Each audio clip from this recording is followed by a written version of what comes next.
Breaking చూస్తున్నాం. ఉస్మానియా నూతన ఆసుపత్రి నిర్మాణం 2 ఏళ్లలో పూర్తి చేయాలని సీఎం రేవంత్ రెడ్డి అధికారులను ఆదేశించారు. తన నివాసంలో ముఖ్యమంత్రి సమీక్ష నిర్వహించారు. ఆసుపత్రి అవసరాలకు తగినట్లు అధునాతన వైద్య పరికరాలను సమకూర్చుకోవాలని సూచించారు. ఇందుకోసం తగిన ప్రణాళికలు సిద్ధం చేయాలని అధికారులకు దిశానిర్దేశం చేశారు. అధునాతన పరికరాల ఏర్పాటుకు తగినట్లు గదులు, ల్యాబ్లు, ఇతర నిర్మాణాలు ఉండాలని ఇంజనీరింగ్ అధికారులకు సీఎం సూచించారు. ఆసుపత్రి నిర్మాణ పనులతో పాటు స్థానికులకు ఇబ్బంది లేకుండా చుట్టూ రోడ్ల నిర్మాణం చేపట్టాలన్నారు. ఆసుపత్రి నిర్మాణ పనుల వేగవంతానికి వైద్య ఆరోగ్య శాఖ, పోలీసు, జీహెచ్ఎంసీ, ఆర్ఎండ్బి, విద్యుత్ శాఖ అధికారులతో సమన్వయ కమిటీని వెంటనే ఏర్పాటు చేయాలని సీఎం ఆదేశించారు. ఈ కమిటీ క్షేత్రస్థాయిలో పర్యటిస్తూ ప్రతి 10 రోజులకొకసారి సమావేశం కావాలన్నారు.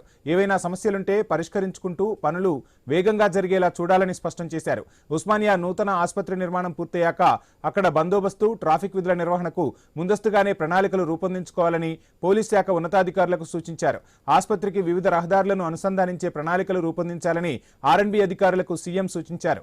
హైదరాబాద్తో పాటు వివిధ జిల్లాల్లో నిర్మాణంలో ఉన్న ఆసుపత్రులు, మెడికల్ కళాశాలల నిర్మాణంపై సీఎం రేవంత్ రెడ్డి చర్చించారు. ప్రతి ఆసుపత్రి నిర్మాణాన్ని పర్యవేక్షించేందుకు ఒక అధికారిని నియమించాలని ఆదేశించారు. వచ్చే జూన్ నాటికి నిర్మాణాలు పూర్తి చేయాలని అధికారులను ఆదేశించారు.